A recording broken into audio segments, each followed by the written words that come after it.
Hello, everyone, and welcome to the Plug in Play podcast. We are the world's #1 highest rated and longest running podcast called the Plug in Play podcast, which there is competition for, I'll have you know.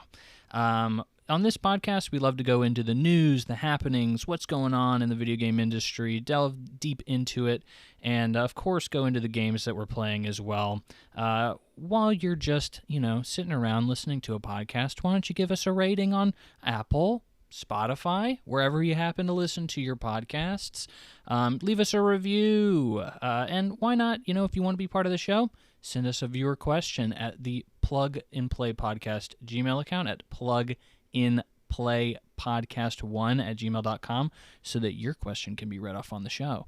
And for long time or recurring listeners to the podcast, you may be wondering, hey, where's that Alexis guy? Isn't he the one who normally opens the show? Who's this guy? Well, I'm Henry, by the way, if you're new, or just returning and forgot. But Alexis, sadly, has decided to walk away from the Plug and Play podcast. I definitely miss the guy already. Hosting's harder than I thought it would be, and I've only been doing it for a minute and a half. Alexis shot me a message last week, and he kind of said, he's kind of fallen out of love with video games in a way. And I think everybody that's hardcore into the gaming space, I think, kind of has moments where that happens, where you're like, I'm not really feeling video games right now. You lose the passion, you lose that spark, and I think Alexis kind of hit that wall. And, I didn't want him to have to continue doing a podcast, and obviously he didn't want to either, where he didn't really care about what he was talking about that much anymore. And so he decided he wasn't going to continue to do it, which is, sad. And I really enjoyed talking with the guy, really anybody about video games. There's a reason I'm still doing this. But he said maybe he'll continue to play, some more mainstream games, casually, dabble in and out, but it's not worth, following the news of the industry if you're just going to be, and constantly talking about what you're playing if you're not really playing that much, or you're not really that interested in what's going on. So I totally get it. Kind of toyed with the idea of even continuing to do the podcast after that, because again, for longtime listeners, Cam was also on the podcast at one. It used to not just be me; it was 3 people, and we had a lot of great conversations in the early episodes. And Cam has kind of said he may come back, maybe he won't. It just depends on he got really busy with life, and maybe starting next year he'll come back. But there's no guarantee of that. And I thought maybe it's just time to if there's nobody else out there to talk to, what's the point? Why not just look in the mirror and just say whatever's on my mind? The same outcome would occur. But I thought about it for a while, and I really love video games. I have for a very, very long time, and I really love analyzing them and getting in the nitty-gritty and, what makes them tick, why things are happening in the industry, what makes a good game, what makes a bad game, in experiencing those games, and I don't ever really get to talk about it with other people, because who cares about it? And I made this joke with the guys early on when we started the podcast, but it was like, who are you ever just going to sit down with and be like, hey, man, you hear about the layoffs at Microsoft? Oh, man, you hear, oh, man, Game Pass is going up, 20%. What's up with that? Nobody cares about that. That is such a niche thing. You may see that in your corner of the internet, which I think is a big part of that, of just the internet in general. But, nobody in your real life, you're going to be very hard-pressed to find somebody who cares about something like this as much as I do, or as Cam and Alexis did when we started the podcast.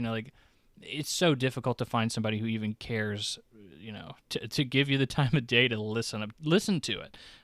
So we have a few people that do listen to the podcast, and maybe those are people who are here from Cam or Alexis, or maybe some of my friends that I've told about it. But I thought about it and I said, well, it means so much to me that as long as somebody, if my voice is going into your ears right now, you are the reason that I am still doing this. You are the reason that I feel like this is still worth it, because even if one person is willing to listen and is willing to allow me to express how I feel about these things that I'm just so passionate about, I think it's worth it. I think it's something that's worth doing and is fun for me, and I think that I'll continue to do it until I see nobody's listening.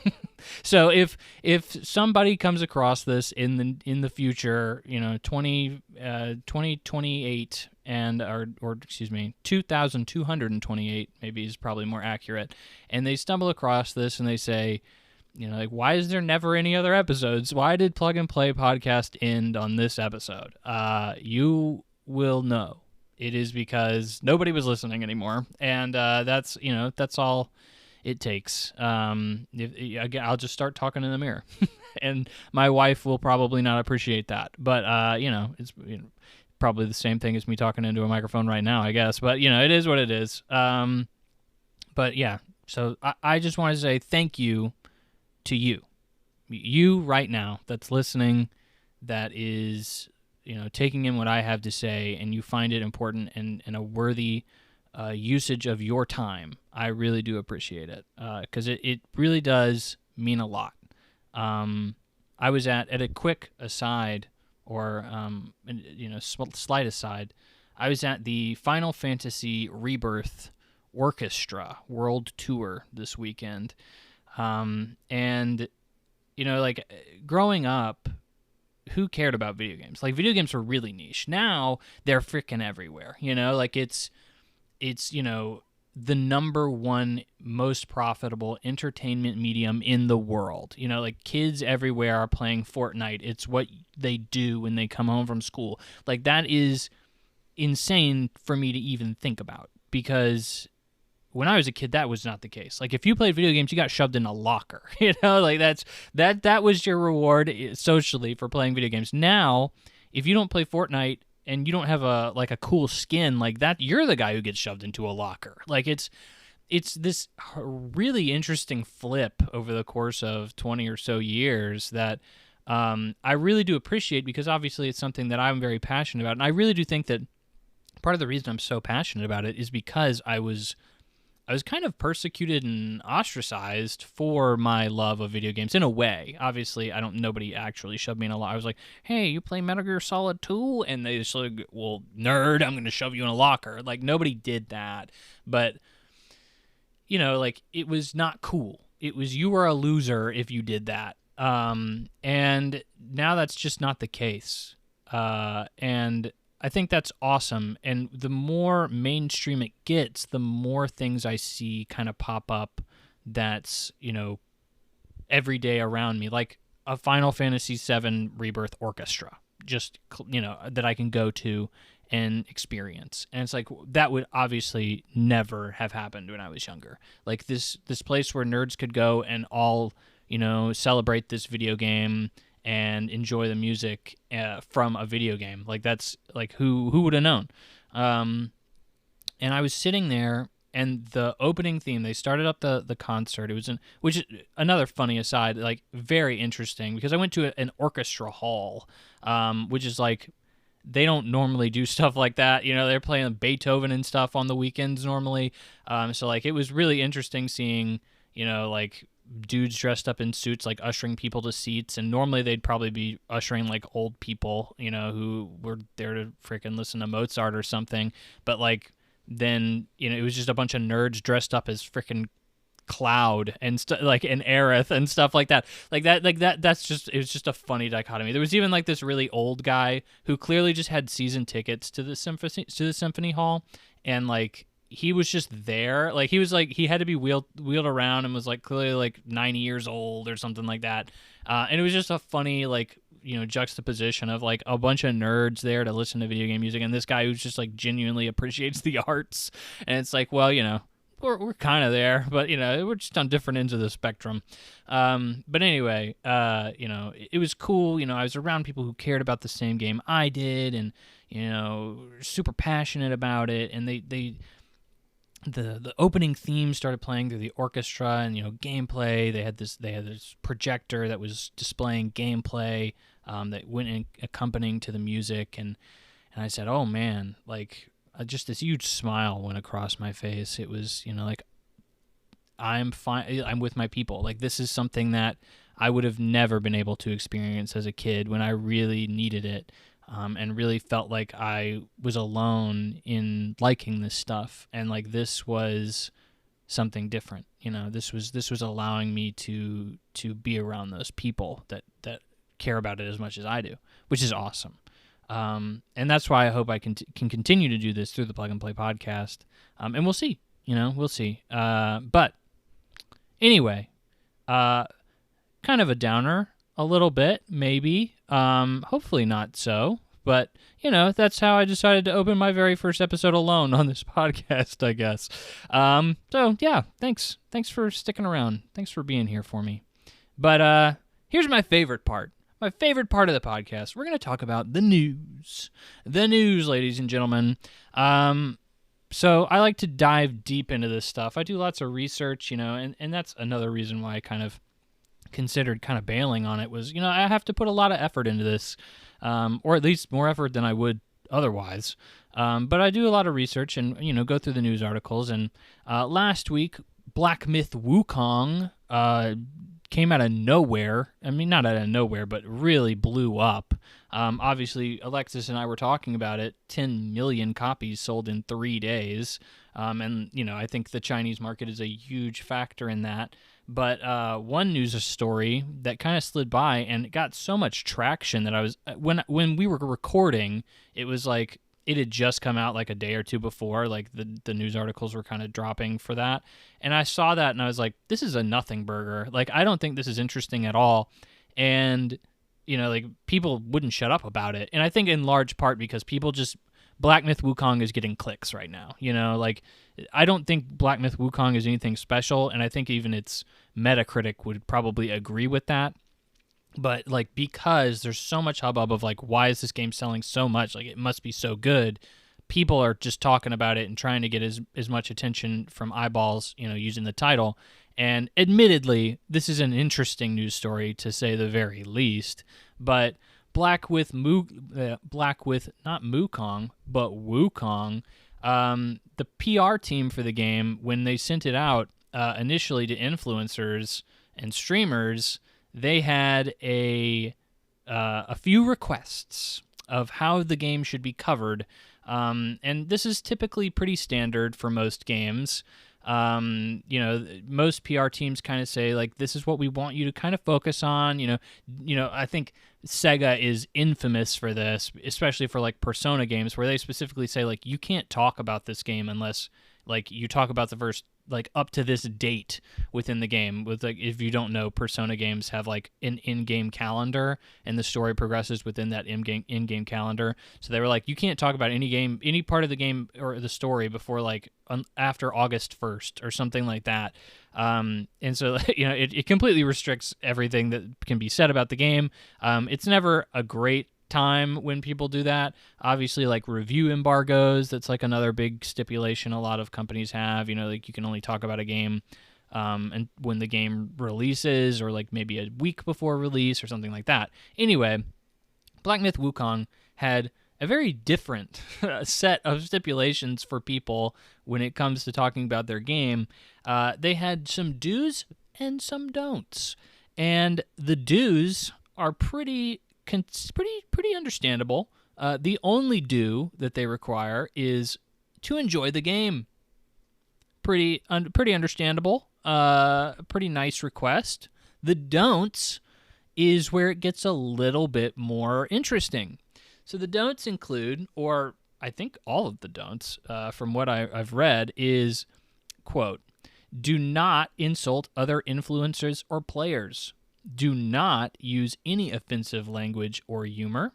Do not include politics, violence, nudity, feminist propaganda, fetishization, and other content that instigates negative discourse.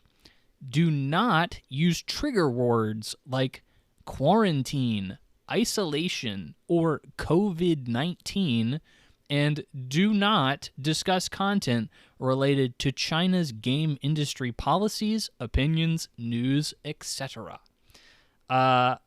Obviously, those are some interesting requests because, like, it's a bunch of very controversial things, especially the China stuff. I would definitely say is like very out of place because like China's just known to be very, hush hush, very containing of what they want people to say and do.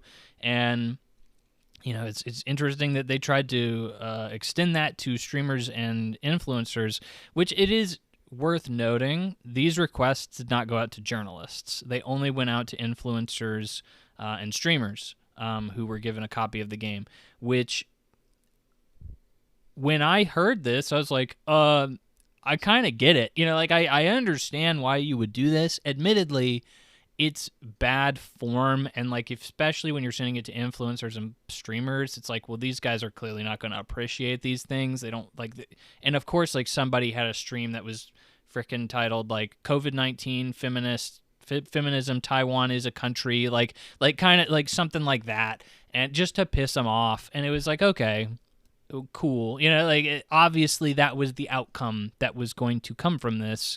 And I would say from a PR perspective, obviously this is what they want. That this is all of this stuff is controversial, and they want the press for this game to be nothing but good stuff. Like you don't want people to have a video about Black Myth Wukong and start talking about how much they hate the Chinese government in it.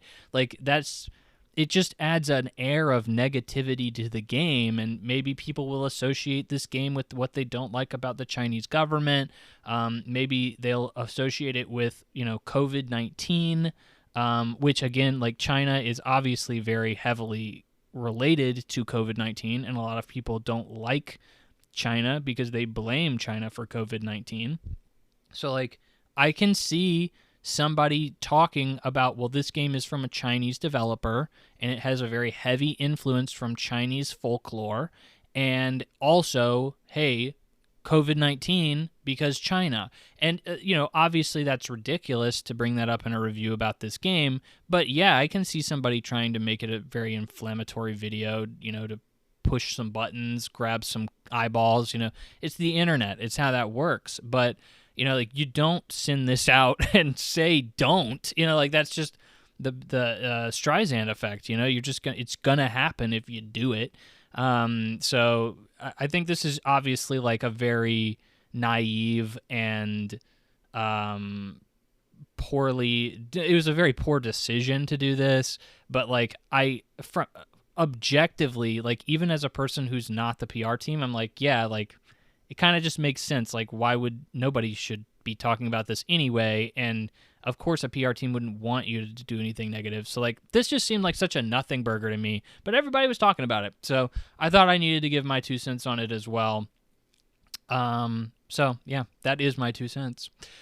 Moving on, there's 3 news stories that kind of all go together in a way, and so I wanted to talk about all of them together. And those all involve layoffs, our favorite thing to talk about. 2024 has really been the year of layoffs in the video game industry. We have a record high of layoffs coming out of the video game industry this year. For whatever reason, the video game industry has just really been hit hard. Or even if it's not hit hard, studios are finding ways to cut costs, and obviously layoffs and less heads is an easy way to do that. So this week, or over the past 2 weeks, we've had a lot of those from some pretty significant studios, or at least studios that are making games that you'd probably recognize.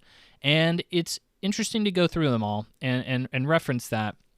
The first one, which I think is the least interesting one, so I'm going to start off with it and just kind of briefly hit it, is the Until Dawn remake studio announced significant layoffs.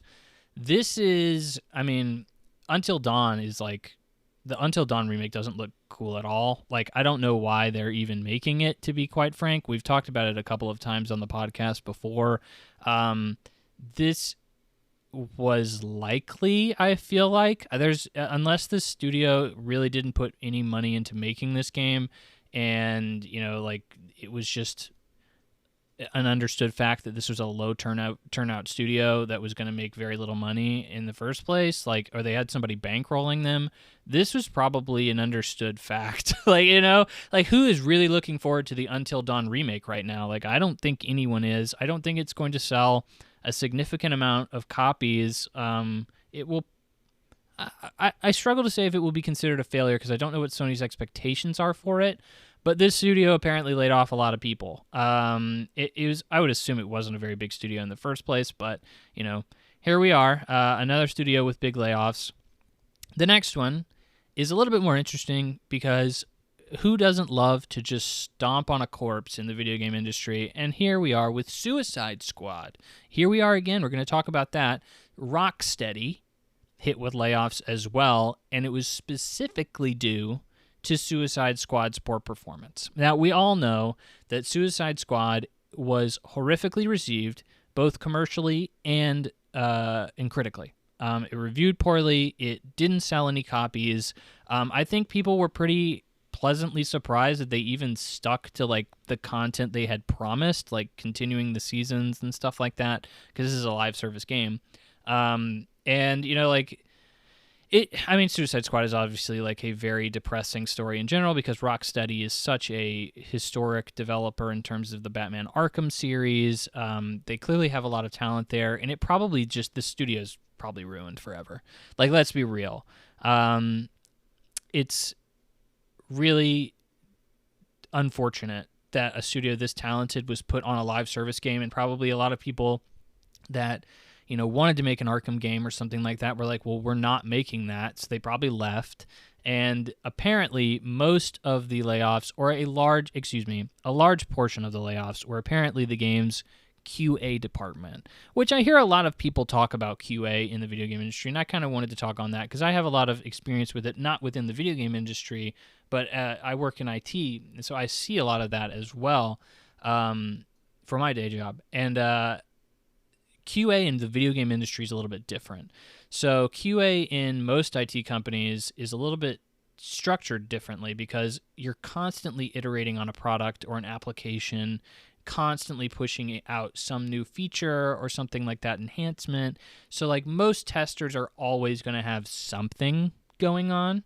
QA in video games already is treated like garbage, but if you're going to lay off people, it's probably going to be QA because the cycle of development for a video game, QA gets hit really hard or they have nothing to do. During early stage production of most games, you're in concept phases, you're in early production, design phases, and what is a tester really going to do? Nothing. How can you test concept art? You can't. So really, testers only really come into play when it's massive amounts of actual game content coming through, which is mid to late in development. So they have this really, like, large period of time where they don't need anybody. So of course, like, normally from what I see, most video game industries, if they do have full-time testers, that's, from what I understand, a little bit more rare. It's contract work that's normally for these QA. So, and that makes sense based on, what I just stated. Why not just contract it out if you don't need them all the time? So it makes sense that, the QAs typically get hit pretty hard by this. But at the end of the day, this is Suicide Squad's fault, not necessarily the employees themselves. Or especially the testers that got hit the hardest. So, it's just another ricochet effect of the horrific train wreck that has been Suicide Squad this year, and it's unfortunate to see. Obviously, always people lose their jobs. And I think the most interesting layoff story that we've seen to come out in the past 2 weeks, we've had a lot this year, but this week was the Visions of Mana studio. was completely shuttered. Actually, Oka Studios, they weren't just laid off necessarily; they were completely shut down. Which this is the studio that just released Visions of Mana. Not only did they just release Visions of Mana, but the studio was shut down on the release day. So, like, not much time to celebrate finishing your big project when you get shut down. And this is, a studio that was bankrolled by Tencent. And essentially what they said was, we're not so happy with our Japanese products. They have not been selling very well, and we are just kind of going to taper it back a little bit. Like, we don't really want to invest anymore in these Japanese games. And wow, like, completely shuttering the studio is definitely one way of doing that. I will say this, and it's horrific that a whole studio got shut down, and it happened on the day of their release, which is like, what the heck? Obviously, though, it begs the question: was Visions of Mana any good? And honestly, who was talking about Visions of Mana? I don't know a soul that was like, "Hey, man, Visions of Mana, like, it's gonna be crazy." Like, Nintendo had it in all their directs and stuff, and Microsoft had it in one of their conferences too. So, like, people had it on their tongues, people were talking about it, but I don't think anybody was excited about this game. Visions of Mana has always been this, like, B, if not C tier, like, maybe even D tier. I think that's a little harsh, but definitely B tier. Easily B tier JRPG series. Like, people are not ecstatic about Visions of Mana, and I've gone back. I've played some of the Visions of Mana games. They're definitely dated. I didn't really particularly enjoy a lot of them. I played them for all an hour or so, and I was like, yeah, a lot of them are on PlayStation Plus Extra, if you're particularly interested. But I wasn't particularly interested in them when I played them. And, it was a bog standard JRPG, and, it has a cult following, but that doesn't mean much, especially when they don't really release a new Visions of Mana game, or Mana series, very often. So this was a new one, and I played the demo for it because I was genuinely like, a lot of people picked this up for, like, Fantasy Critic, and I was looking at it, and I was like, hey, man, maybe a lot of people saying this is going to be good, like, it's at Nintendo conferences, Microsoft conferences, like, maybe I should take a look at it too. And yeah, I played it, and I was like, this is the most vanilla JRPG I've ever played. I was like, I think this is okay. Like, this is fine. I played the demo, and I honestly forgot about it. And, like, this game is currently sitting at a 75 on Metacritic. So not horrible, but not great either. And I think, like, unless you hit 80 or above, I don't think people will even look at the reviews and say that's something I need to play. I think as soon as you drip below 80 on Metacritic, I think people kind of see the writing on the wall, and they're like, it's not worth my time. So I don't think this game sold very well. I think, I think it was pretty obvious to Tencent and NetEase that, like, this was a flop. Like, no one was going to play this game, and it's unfortunate. I think very harsh for them to just completely close the studio, but understandable if they are just completely like, yeah, these Japanese games in general aren't selling, which, again, very surprising. We heard earlier this year that Final Fantasy VII Rebirth underperformed. It sold less than its predecessor, and that game's amazing. One of my favorite games, if not, it is my favorite game this year so far. I have Astrobot sitting in my PS5 right now, and maybe that'll overtake it. But right now, Final Fantasy VII Rebirth, easily the best game of the year for me, and even those games aren't selling very well. So, and, we always hear Square Enix say that stuff isn't performing as what they would have want, stuff like that. So maybe the Japanese market is just not as appealing as it used to be for people. But it is sad to see all these layoffs. Visions of Mana, especially surprising to see the whole studio shut down. So, thoughts and prayers, as always, to the people who lost their jobs, and I hope they land on their feet. Next, we have another Bungie story. So, not bad news for Bungie. Episode 2. Last episode we talked a lot about more and more issues that continuously come out of Bungie.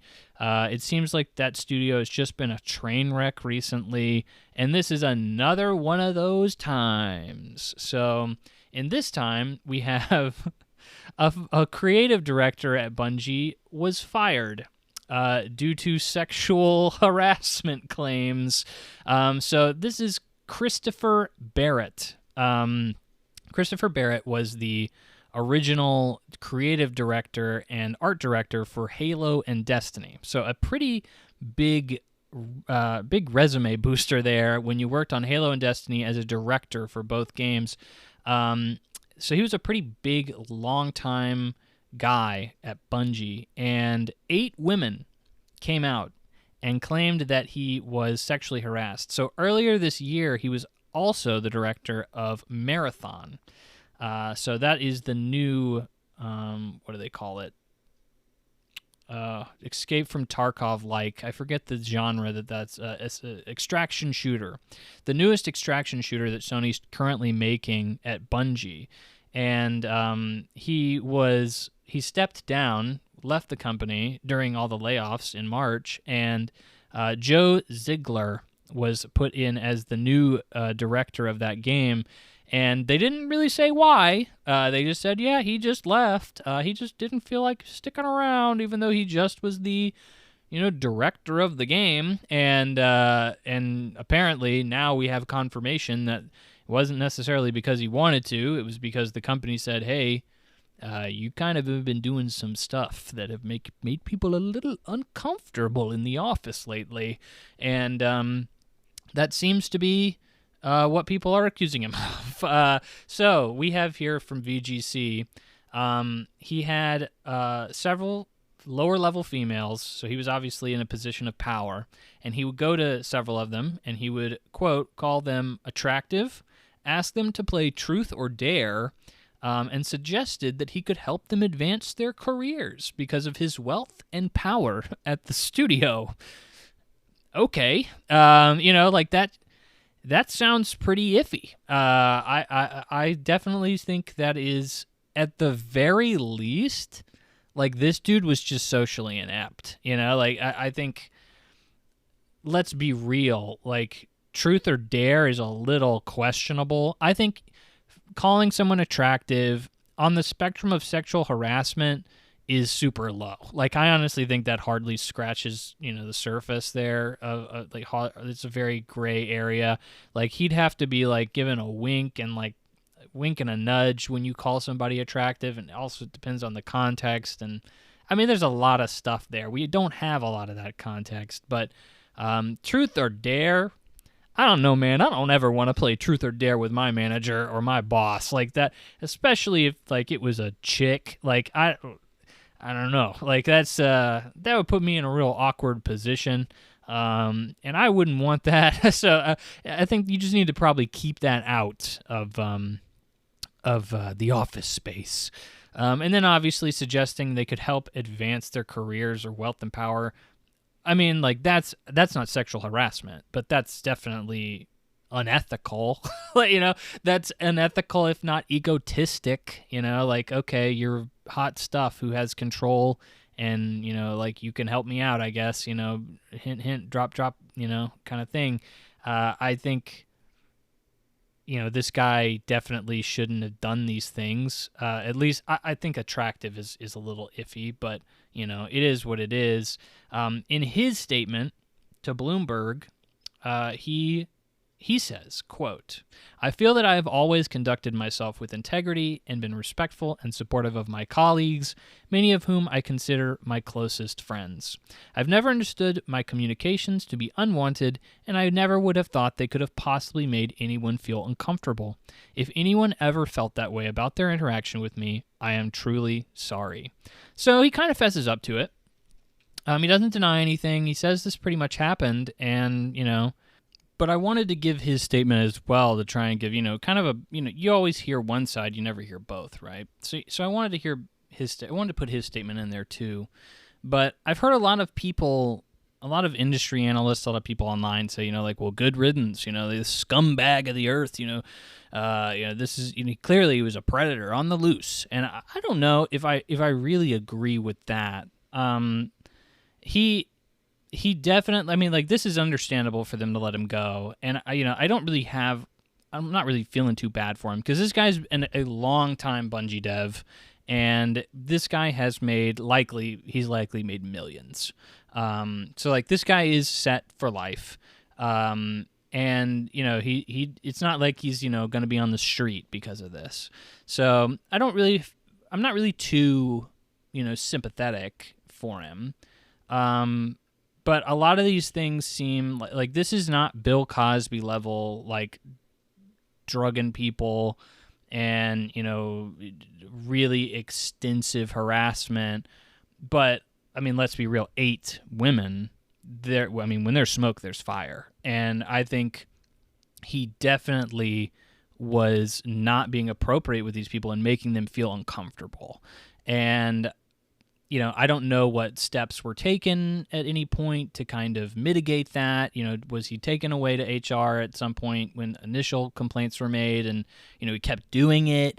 What was his real intentions? I don't know, but I can say that what he did made people feel uncomfortable, and I think this was probably the correct response from HR. But I don't think he's a monster. I think he's a guy who did something he probably shouldn't have, and he was punished for it. And I think, like, that's probably where it needs to end.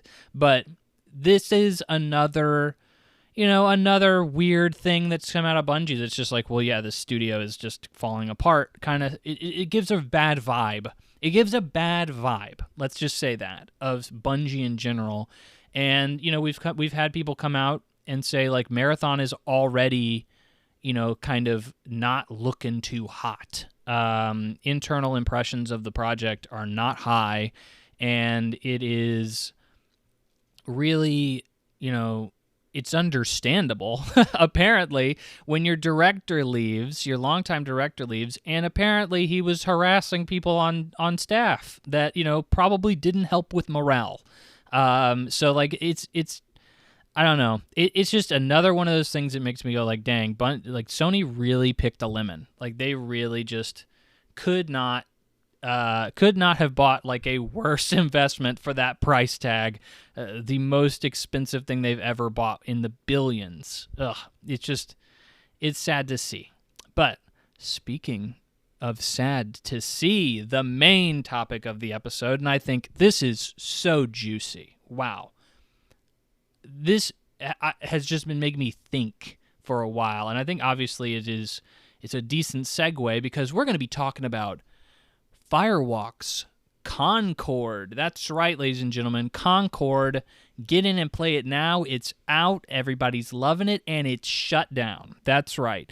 Less than 2 weeks after the game has been released to the public, it is shut down permanently. Or, well, we'll get into it. But it has been shut down, and Sony has issued refunds to everyone who bought the game. Wow. This is a jaw-dropper. Industry analyst estimated that Concord only sold around 25,000 copies. And when I initially heard this, I was very skeptical. Because I was like, how in the world does a game sell with this big a budget? How does a game like that sell that little? Like, I was already kind of like, like last week we briefly mentioned, like, Concord had released and it was peaking at, like, no players on Steam. It was abysmal. And I was like, well, let's be fair. Concord is a PlayStation first-party game. Majority of people who are going to be playing this game are likely going to be on PlayStation. That's where the game is heavily advertised. That's who's pushing it. that's where a majority of people are probably going to end up playing it. And the industry analyst said, and so like when we saw those numbers on Steam, I was like, okay, well, maybe there's 100,000 people who bought it on PlayStation. Like, we don't know. Like, the internet is one of those places where you can really misconstrue some facts to get the wrong story. And I thought that was just another one of those things that was happening, possibly, I didn't know, but possibly, with Concord. And the industry analyst said, well, yeah, probably about 10,000 copies were on Steam, and about 15,000 were on PlayStation. And again, these are estimates. We don't know. We still don't actually know how much Concord sold, but I am willing to lean against this and say, yeah, it's probably about that. Like, maybe 30,000, but like, it's probably not significantly more than that. This is a horrific failure. This is an absolutely abysmal failure. Easily Sony's worst release ever. Not critically, but commercially. This is their biggest flop they've ever had. This is going to put them in the whole millions. This game obviously had a roadmap for at least a year. Like they were advertising every week they were going to have a new vignette, a new cinematic vignette that you could log into and see to entice players to come back. I mean, those cutscenes aren't easy or cheap to make. Probably millions are on into those, and you'll never see them. Probably half of them were already done. They're probably fully produced, just waiting to go out, and like they'll never use them. This is crazy.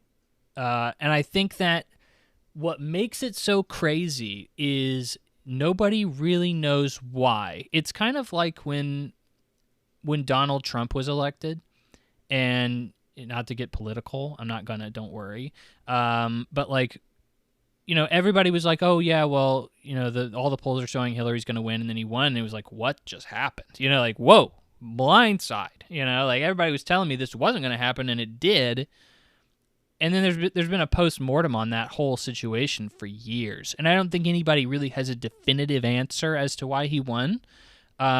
This is kind of going to be what Concord is going to be for a long time, I think. We're going to be like, hey, what the heck happened? This is, like, and we're never really going to know. But I think that, because there's no shot that Sony comes out and says why. I mean, why would they? But I think that I've heard a lot of opinions as to why, and I think gamers are gamers, okay? And we love a good trash fire. We absolutely love to beat something while it is down. And that is what I'm seeing a lot of with Concord right now. A whole lot is people jumping on this and saying, well, this is why it failed, XYZ.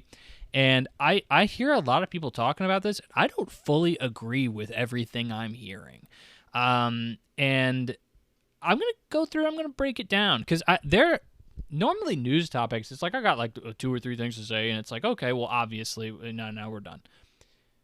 This, I got a lot to say. Like, I have a lot of bullet points here that's like, there's a lot of angles you can tackle this from. So the biggest, bold, underlined, italicized, 32-point font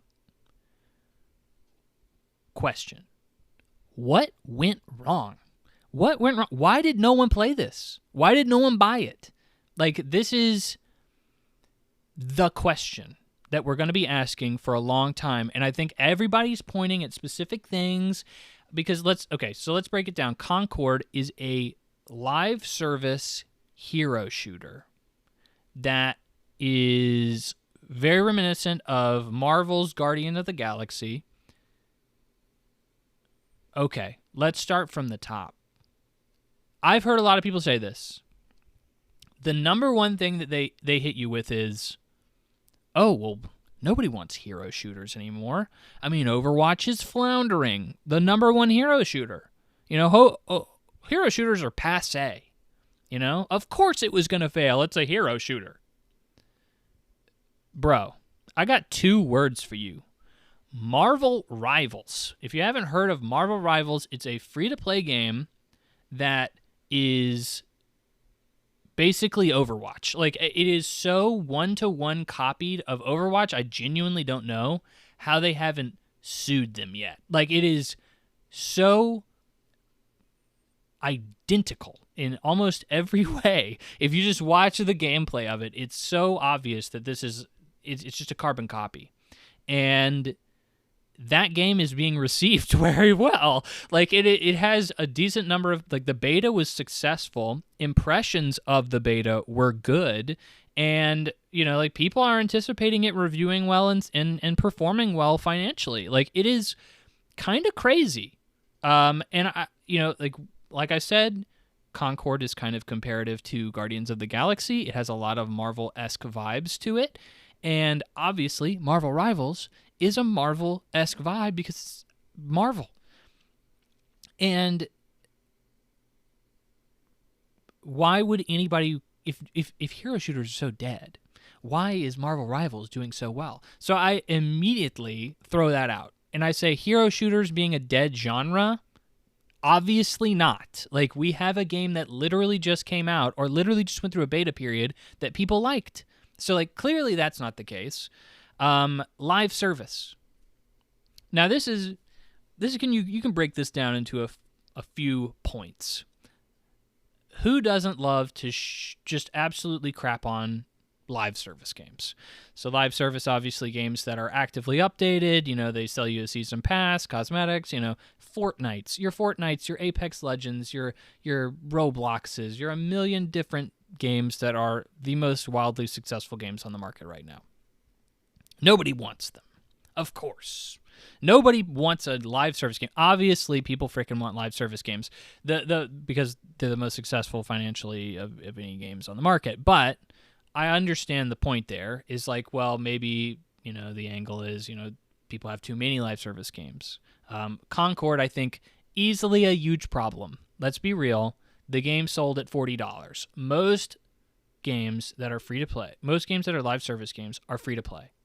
So why would you pay $40 for Concord when you could just go play Fortnite or Apex Legends and you don't have to pay a dime? You can just get in right now and just start playing. Obviously.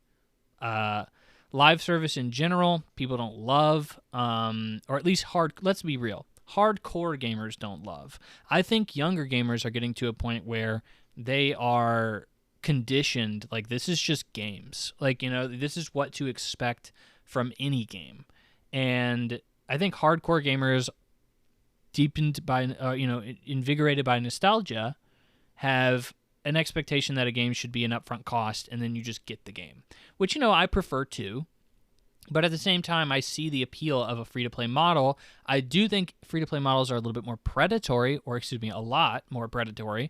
They're a lot more predatory, and I'd rather not be preyed upon. I like to think I can be preyed upon pretty, get around those kind of, like, tactics and not...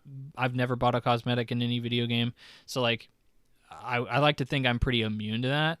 But I know a lot of people aren't, and a lot of people spend way too much money on these kind of games. So, like, a lot of people don't like these games. So, of course, we're going to be like, well, live service, duh. Nobody likes live service games.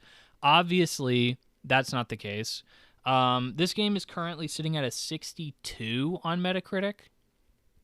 I was initially kind of taken aback by that because I played the beta for Concord, and I didn't hate it. I was like, this is okay. This is okay. That's it. And to me, I'm not a huge multiplayer guy. I'm not a huge shooter guy. So, like, maybe there's something here that I just don't get. And clearly that's not the case. Everybody felt that way. Even more, like, not even hyperbolically. Like, it seems like everyone felt that way. And there just wasn't enough pulling people to this game. And I think the live service element of it wasn't, like, the reason I brought up the Metacritic, 62 is obviously very low, but to be fair, every live service game review is low. And that's normally because when a live service game comes out, it's probably pretty bare bones in comparison to, like, an actual live service game that's been around for years, because they're still rolling out content. They have a roadmap, some of the best live service games out there are still reviews in, like, the 70s. You know, like it's like Zenless Zone Zero from Hoyo. Like that is the newest game from the people who did Genshin Impact, came out with a 77, and like people really like that game. It did very, very well. And, you know, like it's also, though, understandable. Obviously, a hardcore crowd is going to be reviewing these games, and, you know, a lot of these features are going to be incomplete at release. So it makes sense that they're not particularly reviewed highly. This was lower than I expected, though, because I expected people to come out and be like, well, you know, yeah, it's the live service tax. You know, it's already, you know, got a high point of like 80, you know. But then you have the fact that like the game is just average. You know, people were not super hot on it as of yet. But with live service games, this could improve. This could get better over time. So maybe that was the idea initially at Sony, was this game would improve over time. And you know, I don't think live service is necessarily a reason it failed. I do think, you know, and this is something I think I'll probably reference a few times, but I think, you know, the $40 price tag, that's always what people say, $40 price tag. Again, I look back at this earlier in the year, and Sony released another live service game that was a massive success, one of the best-selling games of the year. And if you don't remember, it's called Helldivers 2, and that was another live service game that was $40. Obviously, very different kind of game, but it still is a live service game that Sony, honestly, clearly didn't think would succeed. It was very obvious that game was kind of being sent out to die, and it just blew up.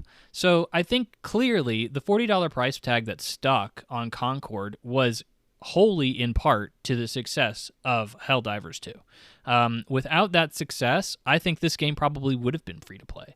And, you know, it was a massive red herring in, you know, in communications with Sony that like clearly we're cool with paying $40 for a live service game.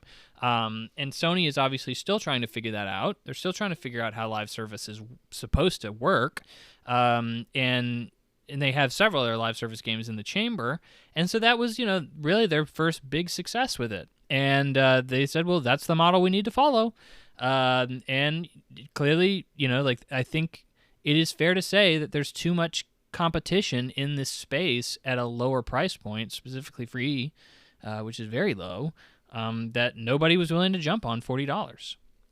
Another thing people are saying is, you know, this game didn't differentiate itself enough. You know, was the elevator pitch for this game good? And I'll tell you this now. Right now, sitting here with retrospect, I will tell you that some elements sound kind of iffy, but honestly, if I was a Sony exec, let's be real, if I was a Sony exec and I was sitting in a room and I had somebody break it down for me and they said, here's the elevator pitch. We have Bungie, ex-Bungie devs making a shooter, a hero shooter. We're going to have story elements. Every week we're going to have these high-impact cutscenes, you know, that are going to develop a story over time. We're gonna hit the Marvel crowd. You know, we're going to go Guardians of the Galaxy with this, you know. So it's basically a Guardians of the Galaxy Halo with a big story. As a Sony exec making a call, I'd say sign me the frick up. That sounds like a massive success. Marvel, obviously one of the biggest IP in the world right now. Massive, like, phenomenon. Obviously, you know, subjectively it's kind of fallen off a little bit, you know, whatever you want to say. But let's be real, like, still, kids are dressing up as Captain America and Iron Man on Halloween for a reason. Ex-Bungie devs, and by the way, playing the beta, this game felt like a Bungie game. It felt kind of like Halo. It felt kind of like Destiny, more so like Destiny. It definitely felt like Destiny to me. And that's a big pedigree. Like, that's a fantastic pedigree, especially when Sony bought them. I mean, like, bought the studio, Firewalk. You know, Bungie wasn't a total train wreck at the time. It still had a very good name behind it. So that's obviously a big deal. Even if you just tell me you will have the same shooting as a Destiny or a Halo, I'd be like, great. And then as a Sony exec, they have a huge emphasis on story in their games. They love narrative-focused games, and they say, we're going to be incorporating this in there. And I think that was the differentiating factor. I think that these story vignettes were what the real, the real standout differentiator was. And I, it's funny because I heard that initially when the game was pitched at a Sony conference or State of Play, and I was like, oh, I love that. I, as a guy who likes single player games, I would prefer there to be a story with my multiplayer games. Like, that would honestly, maybe that would get me in the door. And after playing the beta, I was like, oh yeah, I don't care about this at all. I didn't see how the story that was happening was, one, interesting from what I saw in the beta, and two, how it would interact and be incorporated with the gameplay that was in the game. It seemed like they were two horrifically divorced pieces of content that just didn't need to be together and weren't ever going to fully interact in a meaningful way. So that kind of flew out the door. But if I was at that initial pitch and someone told me that's what this was, I think I would wholeheartedly be like, this is a great idea. Like, this is definitely going to be a success. And it's weird that everyone is looking at this and being like, oh no, like, this was always destined to fail. Nobody wants Guardians of the Galaxy. Nobody wants a Bungie-developed shooter. Nobody wants a story game or a story in their multiplayer game. Or specifically people with the story were like, there's nothing new here. Like, it's all just old rehashed bullcrap. It's like, I don't see that. Like, I genuinely don't see that. I think it's weird that people are saying that. I think it's very obvious, and I'm not the first person to say this, but this game, one of the developers came out and posted on Twitter that this game had been in development for 8 years, which is obviously an incredibly long amount of time, but it is growing increasingly more of an average, development time around these massive budget games. And 8 years ago, what was popular? Overwatch, Guardians of the Galaxy, like, these were the things that were very successful at the time, and that was probably what they said, hey, like, those things are really successful, let's start making it.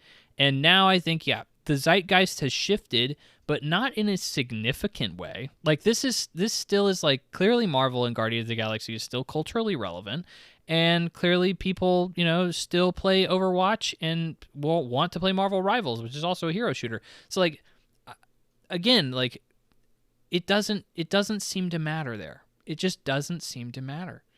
Another big question, which I think is an interesting one to consider, is, will this game ever come back? Or is it just completely dead? It's an interesting question. I don't know. Obviously, I don't have a crystal ball. But what do I think? I think it'll come back, yeah. I think it'll come back as a free-to-play game. They'll put it on PlayStation Plus. They'll put apparently this game launched without any method of monetization, which I didn't even know you could do that with a live service game, even if you make people pay for it. It makes sense, obviously, because they made people pay $40 to get in, but, like, there's a cosmetic store in the game, which is obviously how most live service games make their money, is through cosmetics nowadays. And apparently that wasn't even accessible when the game launched, or still technically it never was, I guess, when you think about it. But it was never accessible. They were going to patch it in later, and that just shows that they clearly didn't have a roadmap set up for it to be free to play ever, or at least for a while. Let ever's strong, for a while. And so I think what they're going to do is you clearly put that stuff in. You put the things in that would make it a profitable free to play game, and you put it back out. Here's the thing: is Concord, like, at this point, such a something you want to avoid?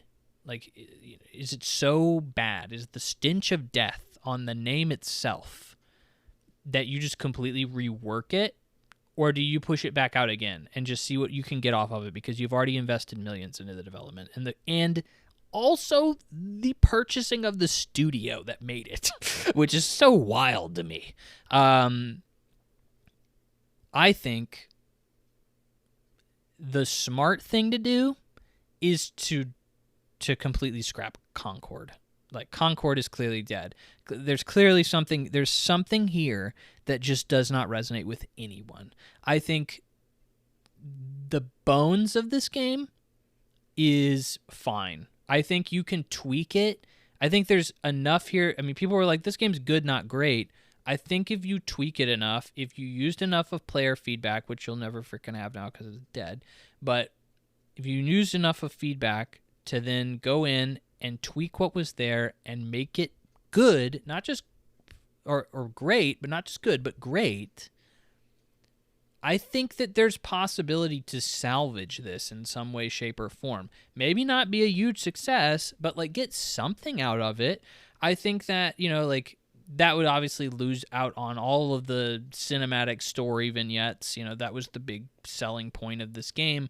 Those are clearly done. Like, they will never see the light of day, ever. You'll never see those. I think if they ever bring this back, it will be as something completely, it'll be a different coat of paint. It'll be different in general. Yeah, I don't think it's dead though. I think that's just such a massive loss. Like, it's so difficult. I mean, sometimes you just got to take those hits, but it's so difficult for me to see, like, you have this fully functioning game that could have been something and you just don't utilize it at all. Like that, I think it's obvious you bring it back and just try to get whatever you can out of it. You just, any amount of money. You put so much into this. Any amount is better than none. So I think that's probably what they're going to do. I think another question I have here is, are people being too harsh? I think so. I think clearly no one played this game. Like, no one played this game, so how do you even know if it's bad? Like, I played it, and I'll say it's okay. So acting like this is the biggest flop of all time and deserves, like, to be ridiculed, I mean, I think it does. But, like, I think it's more so a cautionary tale, Like, everybody compares it to Microsoft's big live service flop that was Redfall. Let's be real. I think even Redfall got like a worse reputation than it deserved. Redfall was like a 37 on Metacritic or something like that. It is so not that. Like, I played it on Game Pass. It is like nowhere near that bad. But like, I think this is a game that deserves a little credit for what it was trying to do. I think it's really still surprising to me that this few people cared about it. Like, I just feel like if you put enough marketing behind something, somebody will care. Like, somebody will pick it up. Even if you don't hear people talking about it, like, there's someone out there it's for. There wasn't anybody out there this was for, which is crazy to me. I've already touched on, I said, should Sony have foreseen this during production and development? I think the question is, when do you figure out that this is a flop? Like, when do you really figure out this is bad? And I think, honestly, the first point in which Sony could have been like, oh, there's a real red flag here. Like, there's a real, we need to, like, pump the brakes, is during the beta. Like, I genuinely think that you can't truly know if something is going to, succeed or fail in this space based on user feedback and online talk and stuff like that until you get to a point where it's like, oh, people are playing it and no one wants it. Like, we've given people access to it for free and no one's playing this thing. Like, that's, I think, the first time that you can really start to see maybe this isn't going to work out. And, I think during production, like when they bought the studio, I think buying the studio was probably a little premature.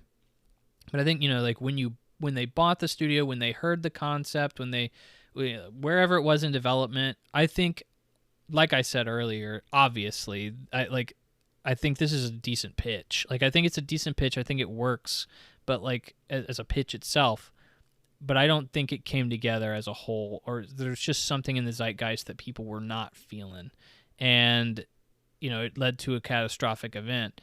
I think, when you see no one's playing your open beta, that's when you start saying, okay, this is a problem. But what do you do? What do you do when you get that far in? You've already invested millions and millions, like probably, I don't know, maybe even hundreds of millions of dollars. Like, this is genuinely, like, could have been a $100 million game, $50 million game maybe. You're too far in. You're too far in. And so which is again why it's so surprising that they pulled the plug and gave refunds 2 weeks out. Like, what? You don't try to salvage it? You don't try to keep it going a little bit? Try to tweak it as it goes and see if you can pull people back? Like, I don't know. But I don't think you can make the argument that they could have known based on what I'm seeing on paper and based on what I've seen, what I've played of the beta. Like, I genuinely don't think they could have known. Like, like every year we have this massive Call of Duty backlash. Like, oh, I hate Call of Duty. I'm never going to play it. It sucks. And then it's like, okay, it's the best-selling game of the year. Like, oh, well, okay, like, obviously what people are saying online is not, translating to what actually the consuming public will do, or even the people that are complaining online, for that matter. So I think, pre-order numbers probably weren't strong, but you never know. Like, a game can launch, and like Helldivers 2, I'm gonna keep going back to that. It launched, probably didn't have very many pre-orders, but it launched and became this massive success. Massive success. So it's like, how do you really ever know? It's really such a crapshoot that I don't think Sony could have ever really known. Is Jim Ryan to blame? I think this is something people have thrown out there. Jim Ryan, obviously the former CEO of PlayStation, the dude who basically decided we're going to be pushing an all-in approach for live service titles. We still have a lot to come from his games, and people are saying, hey, this was his fault. Like, like he picked up the studio under his tenure. Like, he wanted these live service games. Obviously, Jim Ryan is to blame. The blame goes all the way to the top. Yeah, probably. I mean, if you want to go to that kind of mentality that, like, oh yeah, well, the CEO is responsible for everything, and he didn't have people telling him that were under him, like, this is a good idea, and so on and so forth. Like, yeah, of course you can blame Jim Ryan, but, like, I don't know. Like, people are making it sound like he was this idiot. Like, he can't believe he's pushing live service games like this. It's like, bro, Helldivers 2, like, did you know that Helldivers 2 is one of the best selling games this year? Like, and they didn't probably put hardly any money into that game? Like, yeah, live service games can be really, really successful. Like, I think Jim Ryan has the correct idea in, like, well, yeah, you need, like, if you really want that big piece of the pie, make a lot of live service games. And, like, that's how you continue to that's how you make the big buku bucks. This is something I've seen around a lot, but I don't know, I definitely don't agree with it at all. But did DEI get in the way? Which, if you don't know what DEI is, that's diversity, equity, and equality and inclusion, I think. But it basically means putting more diverse stuff in the game to accommodate, like, a lot of people would say left-leaning politics or, minority groups, if, you wanted to say it either way. But a lot of these people have been criticizing the characters in the game, specifically the playable characters. And what's wrong with them is they're too diverse. There's only one white guy? I don't even think there is a white guy in the game. There is not a white guy. There's not a white guy in the game. To my recollection, there's not a white guy. There's a green guy who's probably played by a white guy, but there's not a white guy. And everyone else is some kind of diversity, LGBTQ kind of thing. This game had, controversially for some reason, pronouns. Like, whenever you selected a character, it would tell you their pronouns in their bio. I don't know. That's just so, like, I don't care. Like, I really just don't care about it at all. Like, that's so minor to me. unless you're really shoving politics down my throat, or it's really like clearly some game design decisions were changed based on these, like initiatives. I don't see the problem with it at all.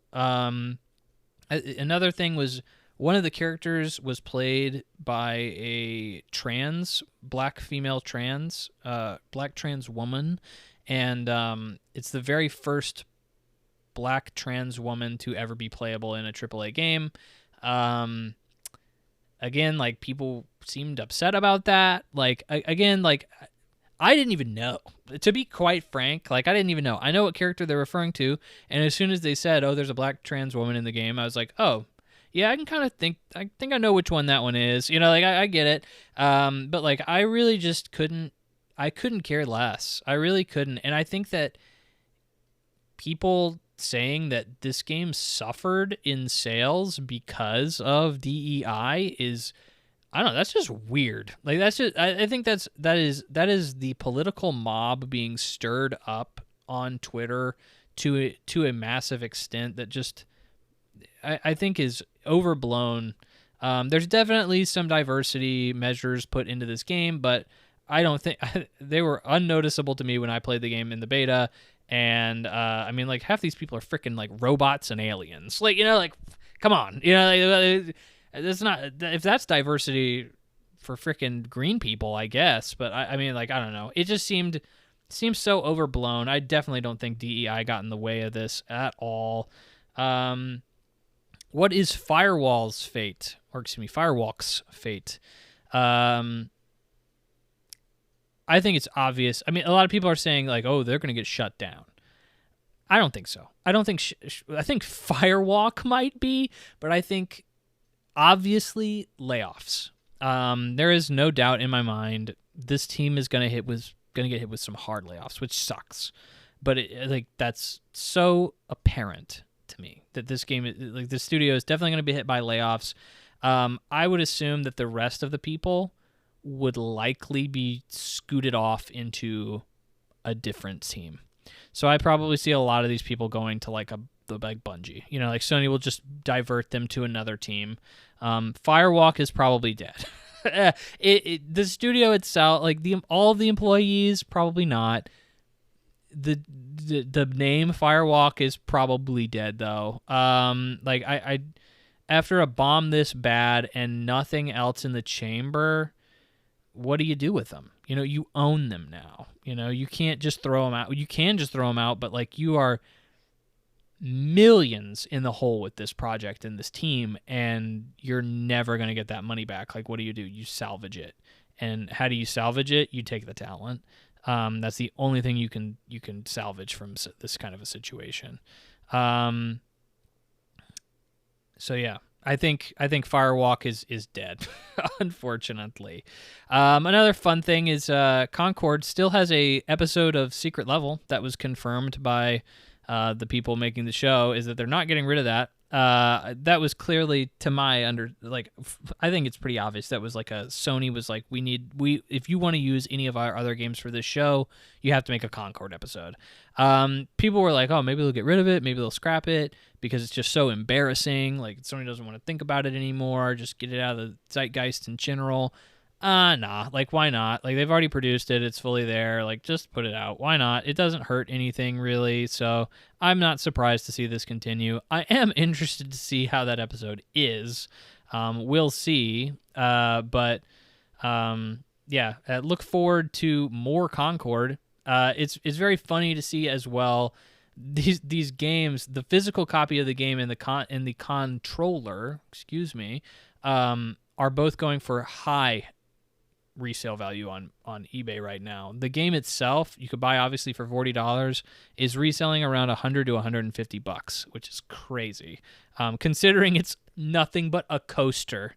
Like, you can't play the game anymore. So like, it's just a coaster. It is, and the controller, just FYI, is going for, which is still usable, you can still use the controller, is going for about $300 to $400, which you could pick it up for like 70, 80, something like that. So massive resale value on the controller, understandably so, because you can actually utilize that thing. But I mean, like, I thought about it initially. It's sold out now. Like, I can't get it unless I pay the ridiculous retail or resale prices, which I'm not going to do for a coaster. But, like, I would love to have that piece of, like, history. Like, it is history at this point. Like, this is such a huge deal. A Sony IP that crashed and burned this hard. But the logic behind it makes sense. The game sold out pretty quick after they started issuing refunds, because with 25,000 copies sold, and let's be real, 10,000 of those were Steam, so they weren't actually physical copies, and probably a lot of people bought digital from the 15,000 that bought on Sony's console on PlayStation. This is probably one of the rarest games ever. like, let's be honest. Let's be real here. Like, it's one of the rarest games of all time now. So, like, for collectors, that's a big deal. I think that ultimately the resale prices are probably going to go down. You'll probably see it hover, like, it's probably high right now, but it'll probably go maybe like 70. I think like $70 in a few months, maybe a year or two. Like, you'll see it probably dry up a little bit, but it'll still probably be a collector's item. And like, very interested to see how that continues to go. But again, it just shows, like, again, how big of a flop this was. And so I think that leaves us with, like, what does Sony do moving forward? And I think what does anybody take from this, you know? And I think really the main question here is, like, how do you even approach live service? What do you do? How do you do it? And, you know, a lot of people are like, well, really the two approaches I've heard people say are, you do a scattershot approach. You just shoot a shotgun shell at a wall and just see what sticks, you know, like splatter effect. And the other one is high quality, you know, put as much effort as you can into these games and try to produce the best possible product, and obviously the best possible product will succeed. I think as most things in the world, I think both of these approaches, you need to be somewhere in the middle. I think people are looking at Helldivers 2 and say, well, that was a game that clearly Sony didn't care that much about. They put it out. It just massively succeeded, and congrats.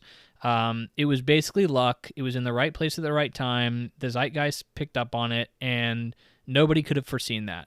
And then they look at Concord, and they're like, well, it was this super highly polished game from this talented studio, and it failed miserably. So, of course, the best thing to do is just pump out 15 of these live service games, and, you know, maybe one of them will succeed, and you'll make $1 billion. And I don't think that's accurate. And then, you know, like, people are saying, well, of course, the opposite end of the coin is, you know, you put all your eggs in one basket, you make this game, you make it perfect, and, you know, then you make $1 billion off of that one. And it's like, well, let's be real. I genuinely think it's a luck. I genuinely think, like, a large part of any live service game is luck. Whether you succeed or not, you really just cannot control it. You can produce the best game of all time, and people may not play it. And that's just the way it is. It's just the reality of the situation. Or you can produce a game that's, like, meh, and people will love it. I mean, like, Call of Duty is the same thing every year, and Madden games are the same every year, but, I mean, they're the best-selling games every year, and people even actively are like, yeah, well, they're not that great, but, you know, people still play them, and they sell tremendously. So, you know, it's so difficult for anyone to say there's the correct approach, but I definitely think it's so luck-based that you do probably want to lean towards more a scattershot approach. You want to produce, you know, like, I think Sony's doing it right. I genuinely think Sony is doing it right. And they're producing, like, whatever it was, 15, 16 of these live service games. Several of them have already come out, obviously. But 15, 16 of these games, and you just hope, you know, like, we know X number of these games are going to fail. But one or two of these things are going to be a massive success. Just math that's what's going to happen, and we're going to make a lot of money off of it. And I don't think they anticipated this being the way it was going to be, where Helldivers 2 was the massive success and Concord was the supreme flop. It's because this game was such a massive, massive flop is what really makes it interesting, really makes it interesting. And the fact that so many people look at these live service games as a gold rush, and Sony has put so many eggs in this live service basket, and this game failed so tremendously, I think it's just obvious that Sony is still trying to figure this out, and we're all trying to figure this out. We all don't know what makes these things good or bad, and I think we're going to continue to learn as we go on. So that's a lot about Concord. Thank you for sticking through me with that. But I think it's super interesting. And maybe we'll see it again one day. I don't think we will. I think we're going to see it in an Amazon Prime show, and that'll be interesting. But, that's all we got from Concord. Probably for a very, very long time. So, moving on to the second segment of the show. We're going to go through the games I've been playing, baby. Who doesn't love talking about a very good game, right? Unfortunately, I have a meh game and a good game. I'm going to start with the good game because it's a lot less to say about this one. But I've established myself as the platforming guru here on the podcast. I love platformers, grew up with them. Sly Cooper, my favorite game of all time, and a lot of that has to do with a large amount of nostalgia I have for it. I actually just platinumed that game. I'm not going to go through impressions of it, but platinumed the game for the very first time on PlayStation. It was a PlayStation Premium free title, and I was like, hey, another excuse to play Sly Cooper? I'll do it. So I platinumed it. Great game.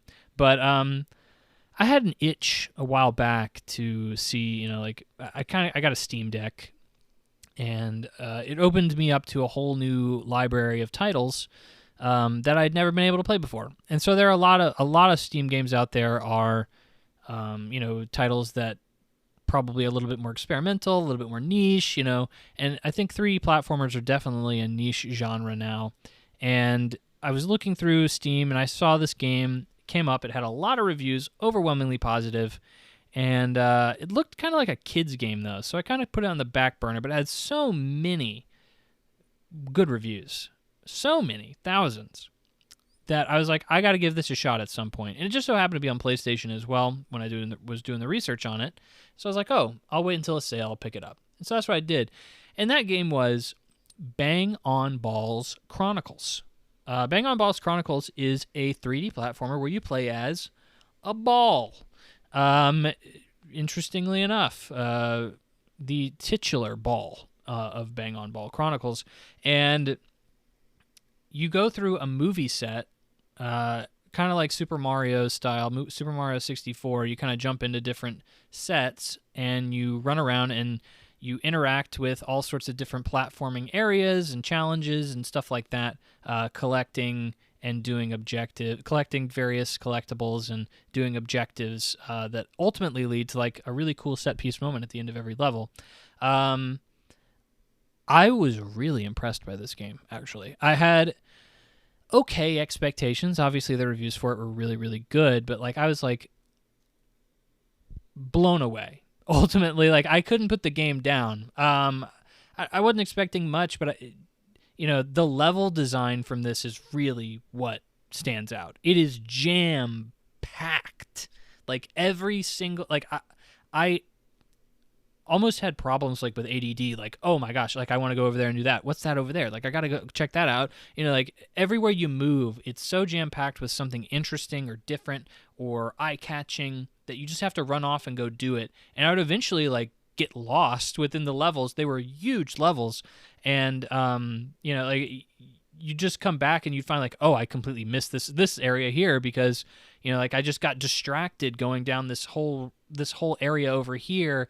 And, the platforming itself is good, not great, but like, again, this level design is really, really what it is, what you're here for. And it's 5 different levels, and all of them are interesting and filled with really cool stuff. So, I mean, like, stop me if any of this sounds interesting to you, because all of them sounded like, oh, that actually does sound like a really cool idea for like a video game level. Japan Across Time, Viking Invasion, Space Race, like literally Russia versus the US in the Cold War, building rocket ships, a space race level, a Western like cowboy-esque level, and a pirate level. Like all that sounds cool. Like that just sounds cool. And like any one game just focusing on one of those motifs is normally pretty interesting, but like then you have the level like the space race level, and I'm like, okay, this is just creative and fun, like that's where I really had a blast with this game. Is it just clearly was just trying to have fun, and you don't see that very often, to be quite honest. And every level you go into, it ups the ante a little bit, like it gives you another way of moving around. Like the pirate ship level, you get a boat, like you can just sail all, like everything is like individual islands within the level, and so you just sail all over the place. And like what's another one?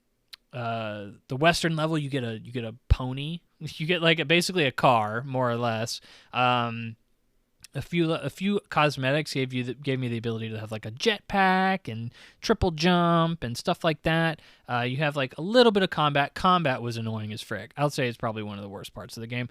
You have to like bash into other balls. Again, forgive me, forgive my language here, but you have to bash into other balls, and it's just a large amount of, each ball has like too much health, and like bashing into them is kind of slow and takes a while. I really wasn't super huge into the combat, but everything else like kind of amazing. And each level, like I said, ended with a really cool set piece moment. Like I honestly don't even want to get into them because they were like, I was like, oh dang, like these are cool. Like you go through the game, and it has a little bit of lack of polish. Like it's a little bit rough around the edges, but like you go into these set piece moments, and I'm like, oh, that's kind of cool. Like I didn't expect this game to have something that big or that interesting happening at the end of this level. Like I just kind of assumed it would be a collectathon, but it's like no. Like there's a lot going on in these big massive set pieces at the end of every level. I felt almost like overwhelmed at times going into these levels because they're so dense. I'd be like, oh my gosh, like it's going to be like, an hour before I even get my bearings here.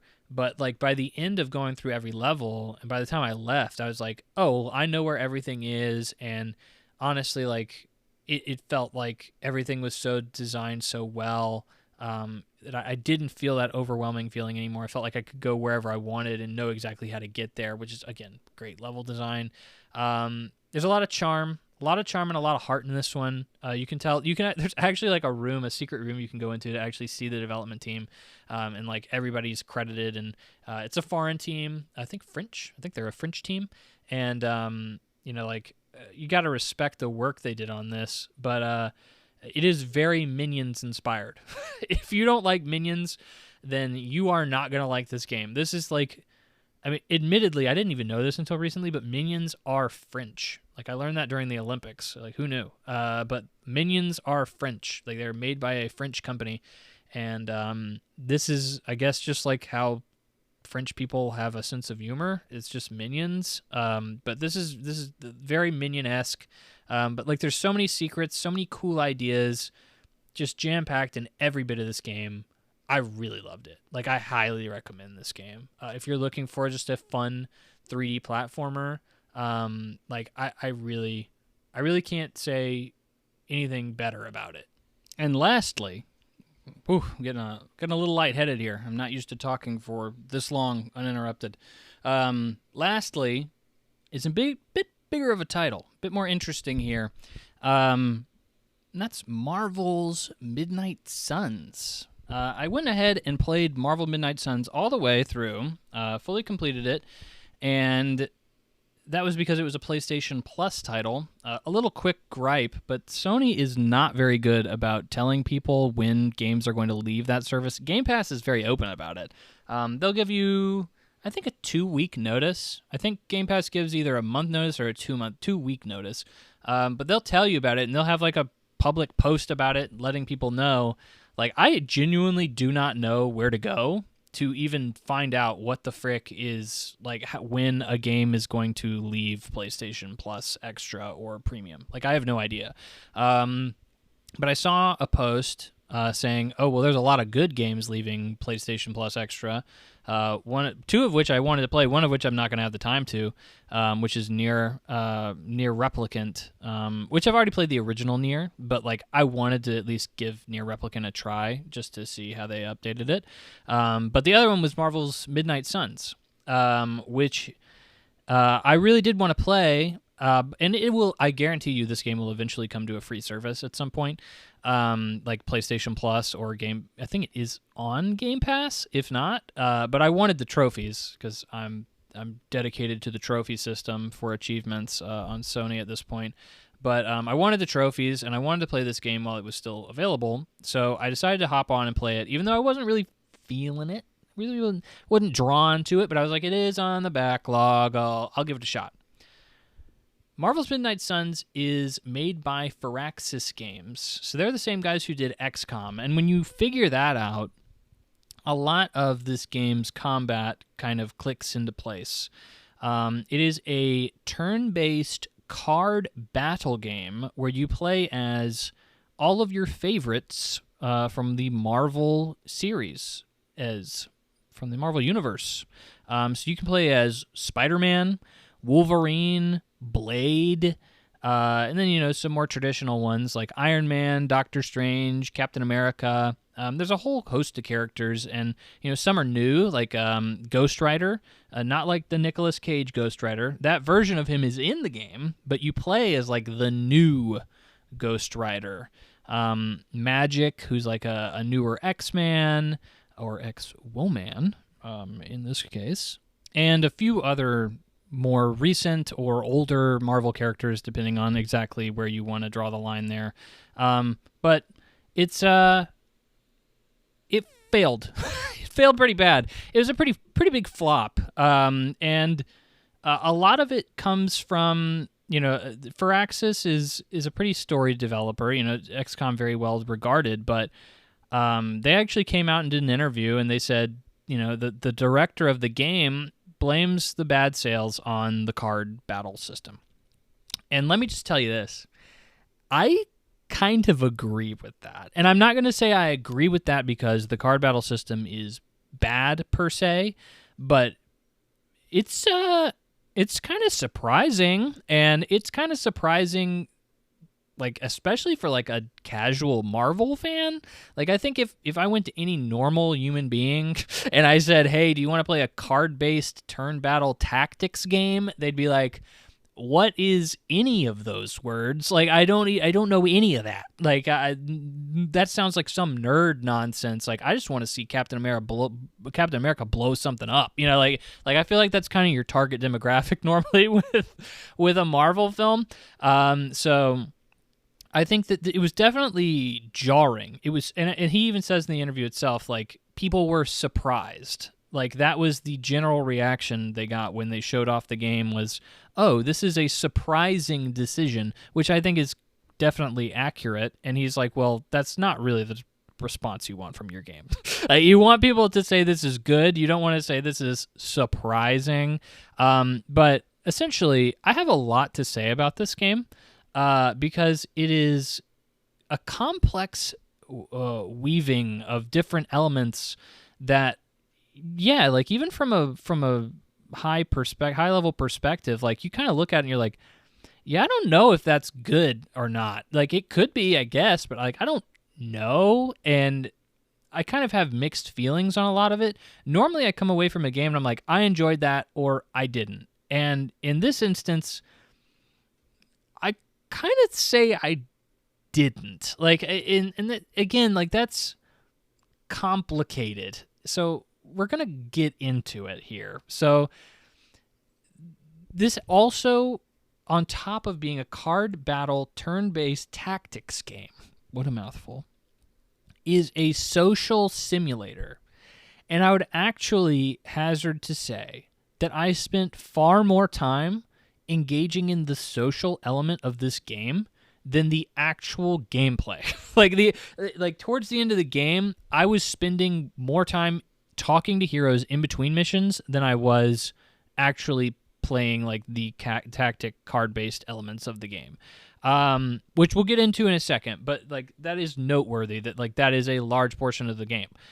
So I spent 20. I played the game for 30 hours. Looking at my time on PSN, I played the game for 30 hours, which is about how long to beat. It's about a 30-hour game for most people, and I really, really enjoyed like the first 5 to 10 hours of this game, and then I really didn't like it anymore, and I was really just trying to get through it as fast as I possibly could. Maybe not as fast as I possibly could, but I was really just trying to speed through it. So early on in the game, I got really hooked in the loop of, like, so it's a card-based game. So a large part of the game is collecting new cards, which are the moves that you're able to do in battle. So getting new cards, unlocking upgrades to make your heroes stronger, building relationships with those heroes. So like you would get buffs in combat depending on how high your friendship level was with certain heroes. And obviously I'm a Marvel fan. I mean, I haven't seen a lot of the more recent Marvel stuff, but in general, I definitely have like a soft spot for Marvel, and I enjoy Marvel as a universe overall. And so I was like, I want to see what new characters I'm going to meet. What villains am I going to come in contact with? What new heroes am I going to recruit? Like that hook was enough to keep me going early on in the game.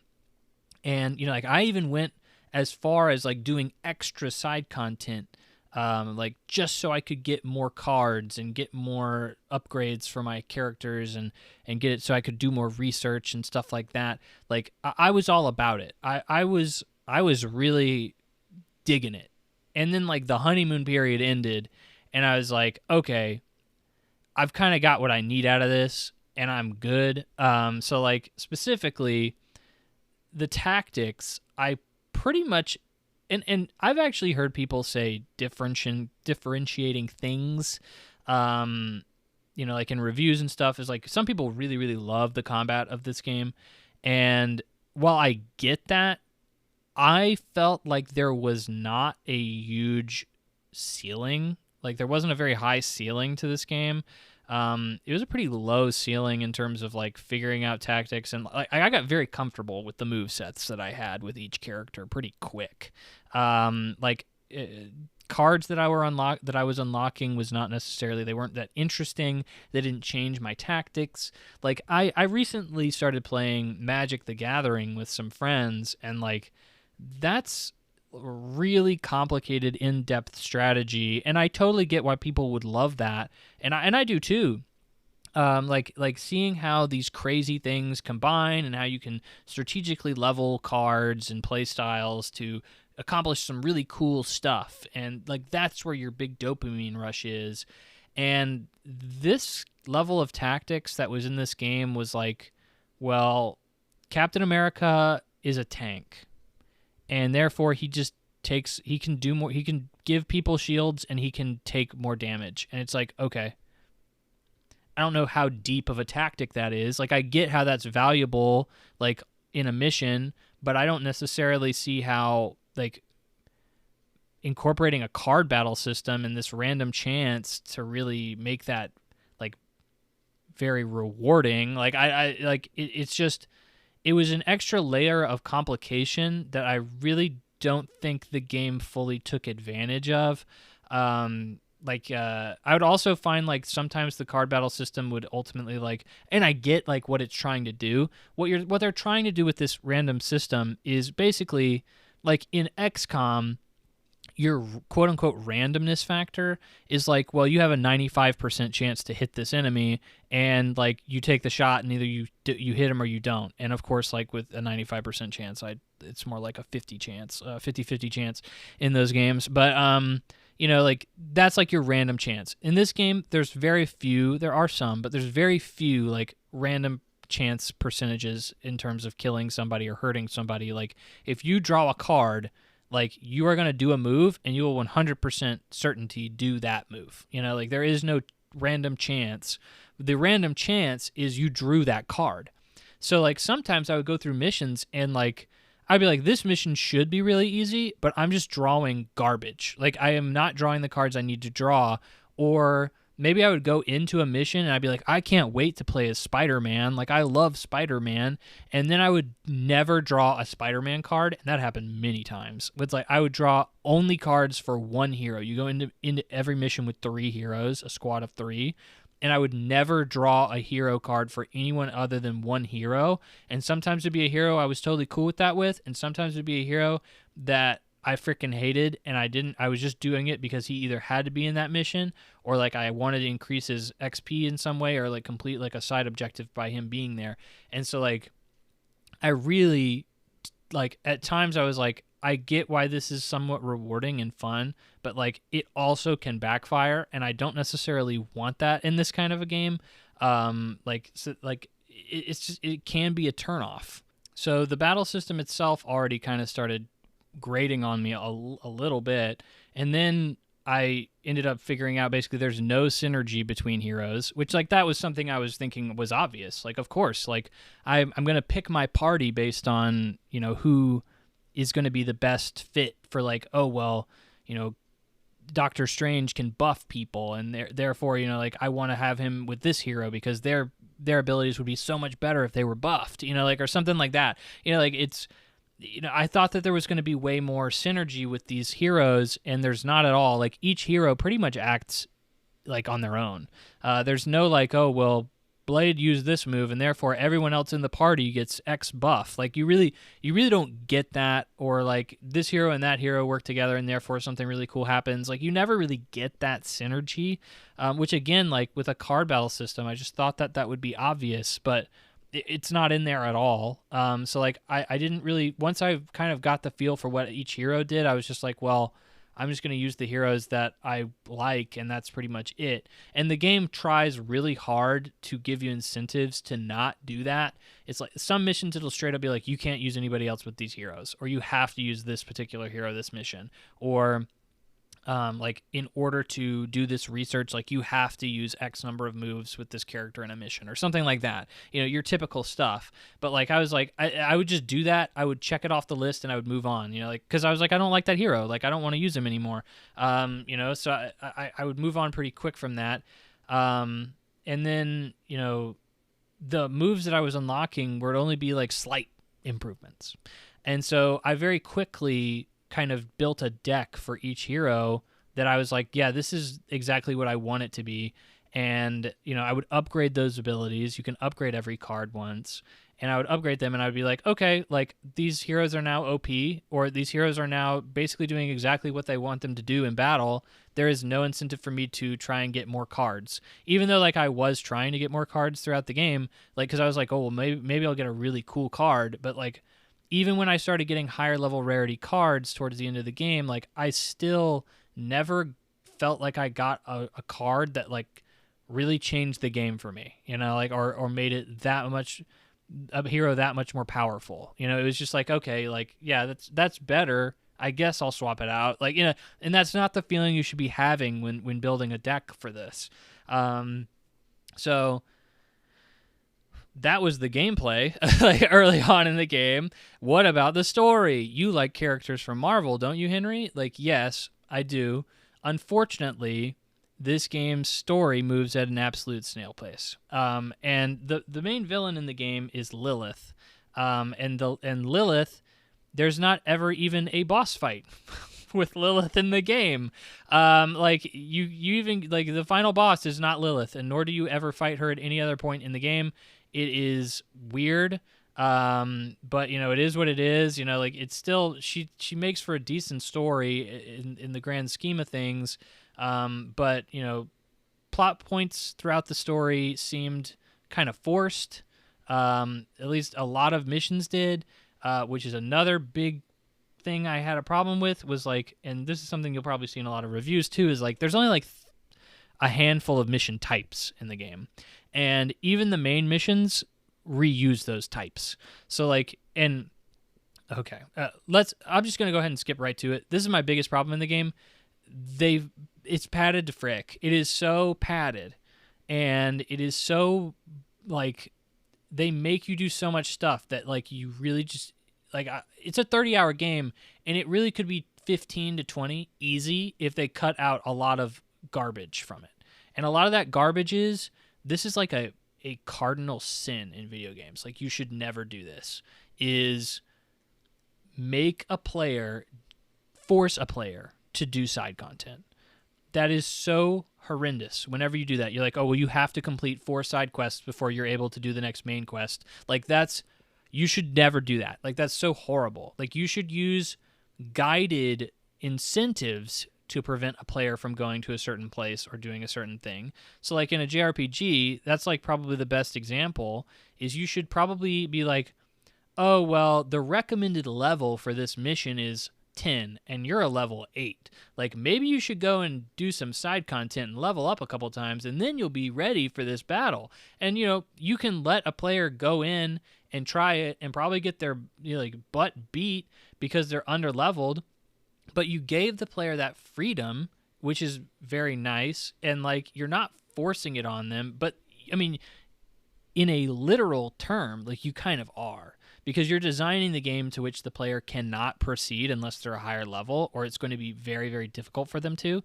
In this case, after every single main mission, which, by the way, I've already said, is very similar to every other mission in the game that isn't important, you are required to do a general mission, which is basically a side mission that has no relevancy at all and is the same kind of mission over and over and over again. And I hated this, especially towards the end of the game, which, like I said, I really liked the first couple of hours of the game, or handful of hours of the game, but then, like, towards the end, I hated it, and I was just trying to get through it, and the game was like, no, you have to continue to do these general missions that you've done 50 times already. You have to do it over and over and over again, and you can't continue the story even if you wanted to. And I was like, oh, come on. Like, don't do that to me, please. But it ends up padding the game's runtime. It ends up making every mission seem like a carbon copy or like a copy and paste version of another one. And, like, even worse, like, so there are mini bosses in the game, or there are bosses, I should say. So, like, Venom is like the first boss you fight in the game. I guess spoiler, not really, but, like, Venom is the first boss you fight in the game. You will fight him like a minimum of 5 other times. It's, like, crazy. Like, you have to fight Venom at least, I think, in story missions, you have to fight him in 3 different story missions. And then, oh my gosh, just to continue to reuse content, Venom becomes, really, any mini boss becomes a mini boss, or any boss becomes a mini boss that will have a chance of randomly coming out during a general mission. So you'll have to keep fighting that boss, and it's the same boss fight over and over and over again. They don't change it up. Nothing changes. It's the same exact boss fight. And so I was like, the first time I fought Venom, I was like, this is cool. And the second time I fought Venom, I was like, okay, this is the same thing. And the third time I fought Venom, I was like, why am I fighting Venom in a side mission? And the fourth time I fought Venom, I was like, okay, I don't need to fight Venom anymore. And then I continued to fight Venom. And this happens with other mini bosses as well throughout the game. Very frustrating. The story didn't do a very good job of moving it along and making me feel like I was, like, making any progress at all. But after every mission, general or story-wise, you come back to a base, and you interact with all of the heroes. And that's where this social element that I was talking about comes into play. So this is probably, for me, the best part of the game. And you will have every single person. I didn't see a single person not reference this. If you find anybody talking about this game, they will talk about it. There is a book club in the game where you have a book club with Captain Marvel, Captain America, and Blade, which, like, obviously, like, that's freaking crazy. Like, that's just, it's weird, and it's just an interesting, like, thing that you would not associate with these characters at all. But, like, you have several different things like that. Like, you have like a chop shop with Spider-Man and Iron Man and Ghost Rider, where, like, you work on Ghost Rider's car and stuff like that. Like, like there's some interesting, like fun, just like down to earth moments in this game. And like ultimately some of the writing for it can be pretty dang good. And I really enjoyed that. Like the book club, like obviously it's the craziest thing, but it's also my favorite. It led to my favorite moment of the game, which like kind of spoilers. This isn't really a spoiler at all. What am I saying? But like Blade has a crush on on Captain Marvel. And so he starts the book club accidentally by trying to invite Captain Marvel to read a book with him, and Captain America misinterprets it and thinks he's starting a book club. And so they all get together and start doing a book club, and Blade's like, "Yo, can you please come and like be a buffer between me and like Captain America and Captain Marvel, because like I don't want to have to deal with Captain America. Like, I'm just trying to hit on Captain Marvel, dude." And you know, so you're there just trying to like get Captain America off his back, and at some point you can go and like have an optional conversation with Captain America, and he's like, "Look, like I think, you know, like Blade just needs to come out and say it. Like he just wants to be my friend. He just started this book club so that he could be my friend, and I just think he should be more direct with that. Like I want to be Blade's friend." And it's like I just thought that was just the funniest freaking thing. Like, and there are several other moments like that in the game, and it's cool to see that. But with everything else in this game, it was cool for a little bit, and then they make you do it so much that I ended up not liking it at all by the end of the game, and there was so much dialogue. Like I said, I was spending probably twice as much time outside of missions than I was actually playing the game. And this is a tactics game, by the way, so like missions are not short, which I take that back. A lot of missions can be like freaking 10, 15 minutes if you play them right, but like a lot of the missions can still be like pretty lengthy, like 30-minute kind of time. I was spending sometimes twice as much time in conversations with every hero, because every single day there's new dialogue with like half the people in the team, and there's like optional like events that happen that you can go to, and you can run around and like invite them to hangouts and invite them to havens to get extra friendship XP. There's so much that you can do with these guys, so much dialogue, that like towards the end of the game I just started skipping it, and I was just like, I don't care. Like, I get it, Spider-Man is my best friend now, like that's awesome. Like, I guess I don't really need any more of this. Like, I've had too much. You have overburdened me with this absolute massive amount of dialogue that I just can't take it anymore. So like even my favorite part of this game started kind of falling apart at some point, which is like really unfortunate. And admittedly, like the idea behind it was even kind of cool, because the base you're at, like you unlock new areas as you go. It's almost like kind of Metroidvania-esque. Like you unlock new ways to open new passages as you progress using like magic spells. You unlock like new havens to spend time with people in, and more importantly, like you can unlock pretty much the backstory of the game through these like through the fairly large and like surprisingly large like hub area, and like it ends up being something I'd highly recommend doing if you wanted to get the most out of the game's story and characters, because there's a lot to unpack and just to find in the open world. There's also like you can somehow, I don't know why this is in there, but there's like a crafting element. You can run around the area and like pick up mushrooms and then turn them into potions like that you can use in battle. Like it's like there's a lot to do. I will say that these elements don't really mesh together very well, especially when there is so much of the latter. Like it almost feels like this is a dating sim more than it is a card battle game, and I don't think it's the greatest dating sim ever. So like it by a long shot. So it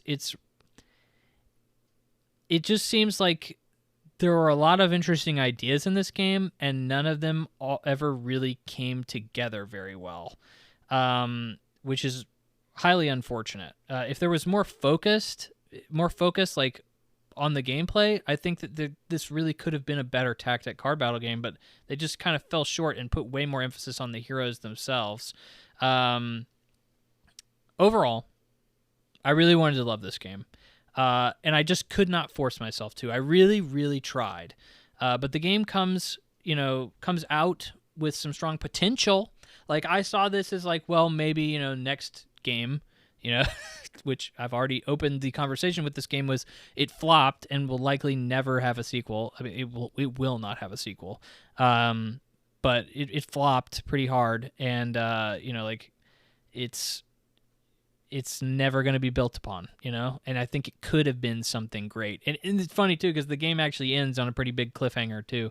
So, they clearly were expecting, and you think the Marvel IP itself would sell this game. It's clear that like there was clearly something deterring people from it. It didn't even review poorly. It has an 83 on Metacritic. So like, it didn't review poorly at all. But here we are. Like, it was an objective failure. But I have to respect what it tried to do. There was a lot of interesting stuff here. But it really is something that I would struggle to recommend. Like, the only people who I'd really recommend this to is somebody who's like wants to hang out with all these Marvel characters. And I would even say, like, you have to be a hardcore Marvel fan in order to really appreciate that. Which I just think that just narrows your audience down significantly, and is why this game did not do very well. I think there's a lot of reasons why this game didn't do very well, but I think if you had to point to a reason, I think the obvious one is it's a card battle game. I agree with the director on this one, unfortunately. And, maybe they can make... I think they actually suffered layoffs because this game didn't do very well. Funny enough, there's actually 3 DLC packs for it. One is, and I didn't even realize this, one is Storm from X-Men, one is Deadpool, because of course, and then one is Morbius. So if you wanted to ever live the dream of playing as Morbius, you can do so in this game. It is very faithful to the comics, and I really do appreciate that. It gave me some real, like, Marvel Ultimate Alliance vibes, and I love that. Marvel Ultimate Alliance was one of my favorite games growing up as a kid, and really gave me a lot of insight into, like, it really did a great job of trying to incorporate, like, a lot of stuff that you don't normally see from the comics into the game, and a lot of lore and stuff like that. And I learned so much from those games, and I loved it. I absolutely loved it. And, like, this, I think, is a lot more focused. Well, like, Marvel Ultimate Alliance was trying to tell you, like, everything about the universe and kind of give you a smattering of everything. This is like, well, you're going to learn a whole lot about Agatha. Like, if you want to watch the new Disney Plus show with Agatha, like, you're going to know all about her by the time this game's over. So, there's a market for this game, but it's incredibly small, and totally understandable why it flopped, unfortunately. But yeah, unfortunate. But that's all I had to say about this game. I honestly struggle to even give it like a 7. Like, I'd probably give this, like, I came off this game so cold, I'd probably give it like a 6.5. I think overall, like, objectively, I'd probably land somewhere more like 7.5. But, like, I was just so ready to be done with it. And I felt like I had to. It wasn't like, oh, I can put it down and come back to it. It was like, well, it's going to be gone from PlayStation Plus Extra in a couple of days, so I have to steamroll this thing. So, one of the downsides for streaming services, but, it is what it is. I still get a lot of value out of them, so I'm okay with it. But that, ladies and gentlemen, is the end of the first solo plug-in-play podcast. I'm getting a little hoarse, definitely a little parched. I've never talked for like freaking 2+ hours just by myself, and had a lot to say. And I really, really appreciate you sticking around this long. If you got to the end, thank you. You deserve a pat on the back. But yeah, thanks for keeping the conversation alive. Keep loving video games out there, or if you're just tolerating me, thank you for tolerating me. And I'll see you on the next episode. See ya.